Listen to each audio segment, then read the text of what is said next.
Bonjour à tous et à toutes. Je suis Marie Dogba, fondatrice et présentatrice principale sur la chaîne Elohim-TV.com. Je fais cette vidéo aujourd'hui pour vous conter le mépris commercial raciste que j'ai vécu dans cet hôtel le samedi 12 juillet avec mon équipe associative du Grand Lodibois. Nous étions venus faire une réunion de travail à la terrasse de cet hôtel. Il était aux environs de 16h40 passées. Déjà, l'espace que nous avons voulu occuper, on nous a dit qu'il était fermé. Nous n'avons rien dit, nous avons accepté la place qu'on nous a proposée. Installé, on a commandé des boissons, chose normale. 5 minutes plus tard, comme je n'avais pas déjeuné, j'ai demandé l'autorisation à la serveuse gentille d'origine africaine si je pouvais manger mon sandwich. Elle m'a dit il n'y a pas de problème. 5 minutes plus tard, sa manageuse caucasienne arrive et me demande madame, rangez votre service, rangez votre sandwich, sinon allez-y devant l'hôtel pour le consommer car il y a le restaurant. C'est très bien, je vais ranger mon sandwich, mais est-ce que je peux commander à manger parce que j'ai faim? Elle me dit non, le restaurant est fermé et il ouvre à 19h. Soit. J'ai rangé mon sandwich, nous avons poursuivi, nous avons commandé les boissons et poursuivi notre réunion. Serge Loba, membre de l'association, a demandé si on pouvait avoir des chips, quelque chose à grignoter pendant la réunion à la serveuse. Gentiment, qui nous a dit oui et nous apporte. Un quart d'heure, 20 minutes plus tard, la manageuse caucasienne arrive et nous dit il n'y a plus rien à manger, il n'y a pas de chips. C'est pas grave, nous poursuivons la réunion, on commande des boissons.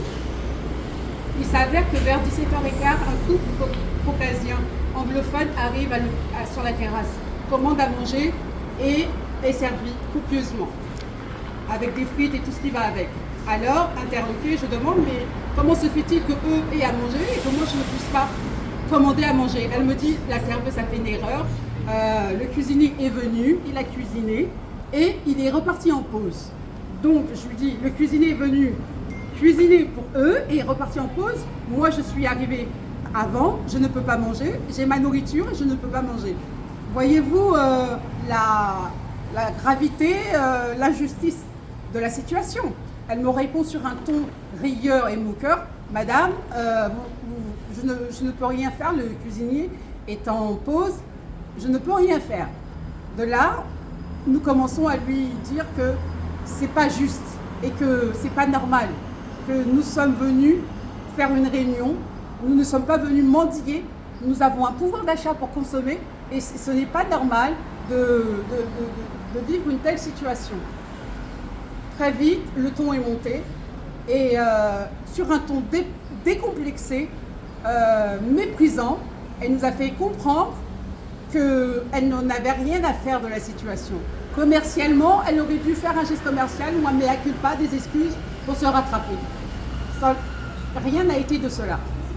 Donc nous avons demandé à partir et refusé de payer la note, mais un membre de notre association l'a payé finalement. Voyez-vous, comme on dit chez nous les Ivoiriens et en Afrique, elle a mis piment dans mes yeux. Piaou! C'est pour vous, je vous dis. Ça nous oblige aujourd'hui, en 2025, à être traités de la sorte, à s'organiser à un repli communautaire identitaire, pour nous organiser, pour avoir aussi des lieux aussi prestigieux, aussi luxueux, pour que nous puissions y vivre notre africanité pleinement épanouissement. Nous avons de la valeur et au bout d'un moment, il faut savoir se faire valoir. Le pire dans tout ça, messieurs, mesdames, c'est qu'elle me demandait de baisser le ton car je l'agressais. Non, il faut être docile, il faut avoir un sang-froid. Hein? Vous savez, cette situation est regrettable parce qu'il y a beaucoup de Français dans ce pays qui sont formidables, mais qu'on refuse de voir ce côté de la chose. Elle a semé la haine dans mon cœur. Pourquoi? Qu'est-ce qui justifie qu'on nous provoque, qu'on nous dénigre à ce point? Au nom de quoi? Même au plus haut sommet de l'État. Madame Taubira a été traitée de guenon. Les footballeurs qui ont rapporté la Coupe de France, la coupe du Monde, et j'en passe, reçoivent des enveloppes avec de la merde. Même Lilian Thuram a été victime. Qu'est-ce qu'il faut de plus? Non. Pas de colère, pas de haine. Comme le noir a toujours souffert. Prêchez l'amour, prêchez la paix. Et tout ce que j'espère, c'est que cette jeune fille d'origine africaine n'a pas été viré. Je viendrai m'en assurer. Si c'est le cas, ça prouve bien qu'il y a un racisme ambiant. Moi je dis aujourd'hui, il faut qu'on ait un débat de société avec l'extrême droite. Je suis prête à les recevoir sur mon plateau télé, dans l'émission Un coup de poing sur l'actualité, parce que ça suffit, trop c'est trop. Qu'est-ce qui justifie un tel mépris? J'interpelle l'État. S'il y a un endroit où je peux porter plainte, j'irai le faire. Parce que qui dit rien ne consent. Et il y en a trop, c'est pas normal que nous soyons toujours victimes et que nous puissions même pas avoir le droit de nous plaindre pour qu'on nous entende. C'est pas normal, on a de la valeur. Et je pense que si quelqu'un doit quelque chose à quelqu'un, c'est bien l'Occident qui doit quelque chose aux Africains. Sur ce, regroupons-nous, aimons-nous les uns les autres et faisons de nous notre avenir. Parce que nos enfants vont nous demander des comptes si on ne fait rien, si on ne se mobilise pas. Ce qu'on vit, il ne faut pas qu'eux le revivent. Sur ce, je vous laisse et je vous dis à bientôt.